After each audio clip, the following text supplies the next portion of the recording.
Hi friends, ఎలా ఉన్నారు friends? బాగున్నారా? తెలంగాణ స్టైల్ పచ్చి పులుసు చేశాను. ప్రాంతానికి ఒక రకంగా చేస్తాం కదండి. చింతపండునైతే వాటర్లో వేసి ఒక 10 నిమిషాల పాటు నానబెట్టిన చింతపండుని రసంని తీసి వేసుకోవాలి. ఇందులోకి ఇప్పుడు సమ్మర్ కదండి, మామిడికాయ పచ్చడిలోకి పచ్చి పులుసు చాలా బాగుంటుంది. కొద్దిగా కారం పొడిని, కొద్దిగా సాల్ట్ని వేసి ఒక 2-3 పచ్చిమిర్చి ముక్కల్ని, ఉల్లిపాయ ముక్కల్ని, అలాగే కొత్తిమీరని వేసుకొని కలుపుకోవాలి. తర్వాత వచ్చేసి ప్యాన్ పెట్టి ఆయిల్ వేసి జీలకర్ర ఆవాలను అయితే వేసుకోవాలి. వెల్లుల్లిపాయల్ని దంచి వేసుకోవాలి. కరివేపాకు రెమ్మల్ని కూడా వేశాను.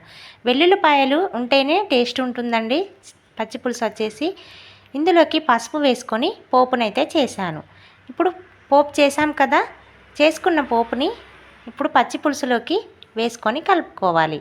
అంతే అండి. మీరు కూడా ఇలాగే చేస్తారా ఫ్రెండ్స్? కామెంట్ బాక్స్లో కామెంట్ చేయండి. ఎన్నో రకాలుగా చేసుకుంటామండి పచ్చి పులుసు అనేది. చాలా